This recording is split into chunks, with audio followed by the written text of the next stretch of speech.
Bem-vindos! Nesse vídeo, irei demonstrar como se cria um processo no sistema SEI. A criação do processo ela deve ser iniciada a partir do menu lateral, usando a opção Iniciar Processo. Clicou nela. Nessa tela, nos primeiros dias, pode inclusive não aparecer nenhum tipo de processo já nessa lista. Tá? Aqui nesse caso, a unidade já criou dois processos. Tá?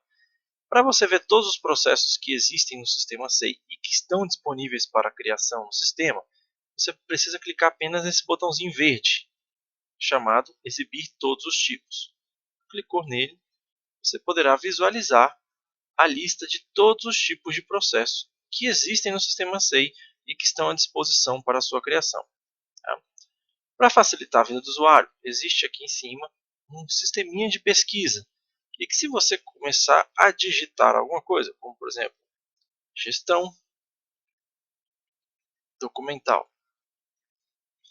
Observem que, conforme eu fui digitando, a lista já foi sendo filtrada, até que o sistema já trouxe a palavra-chave que eu desejava, gestão documental. Isso, gente, é uma questão de tentativa e erro. Se você digitar uma palavra-chave que não venha na lista, procure por um sinônimo. Tá? Muitas vezes é só uma questão de trocar a palavra que o sistema vai achar o tipo de processo que você deseja.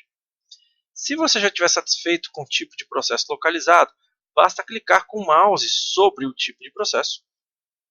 O sistema vai partir para uma nova tela, chamada Iniciar Processo. Nessa tela, você já tem aqui em cima o tipo de processo escolhido na tela anterior. Você tem o campo Especificação, que é um campo livre, com capacidade para 50 caracteres, que você pode escrever o que quiser sobre esse processo. Então, por exemplo, eu posso falar aqui sobre uma transferência de documentos ao arquivo central.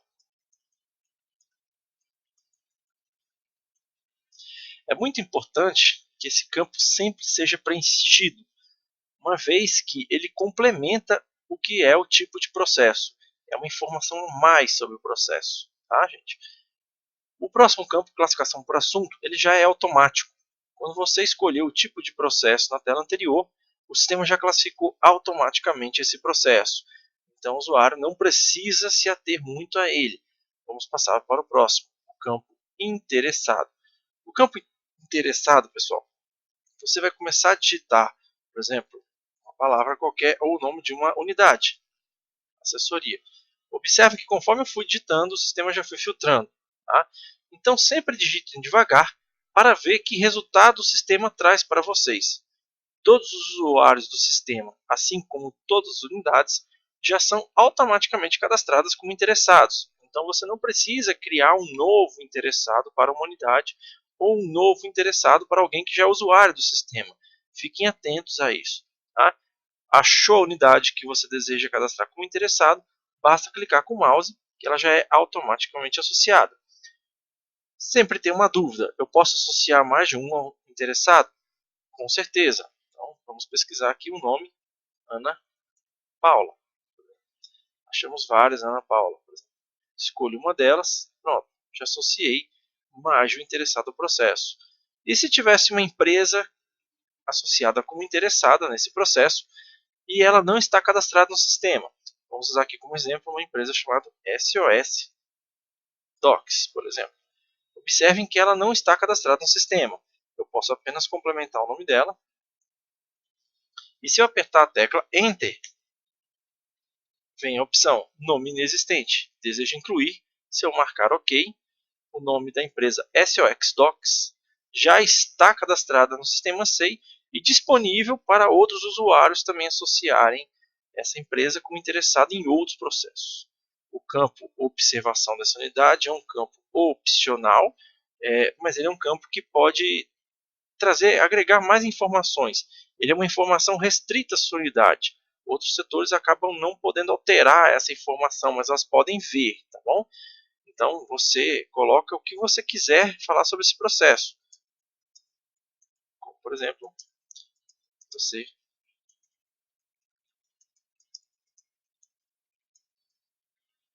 um exemplo. Por fim, o nível de acesso. aqui na parte de baixo. Tá? Dependendo do tipo de processo, você pode associar ele como sigiloso, como restrito ou como público. Se você for associar o processo como restrito, você deve se ater às hipóteses legais previstas em legislação que você pode associar ou não ao processo. Tá? Então, se, por exemplo, um processo sobre transferência de documento, alguma dessas hipóteses cerceiam a questão da transferência de documentos?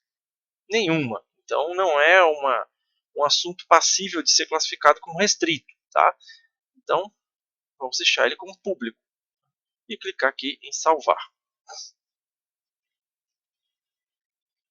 Pronto, nosso processo foi salvo. Aqui está o número de protocolo. Fazendo uma analogia à época do papel, nessa fase é como se você tivesse acabado de preparar uma capa de um processo, mas o processo ainda não tem documentos dentro, ele está vazio.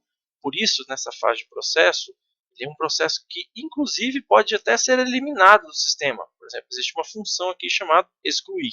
A partir do momento que você criar documentos ou tramitar, vocês vão perceber que essa função de excluir já não fica mais disponível, uma vez que o processo já ganhou corpo.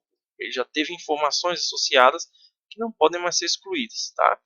Então, nos próximos vídeos, nós vamos ver como se criam documentos e todas essas demais funcionalidades associadas aos processos. Até mais.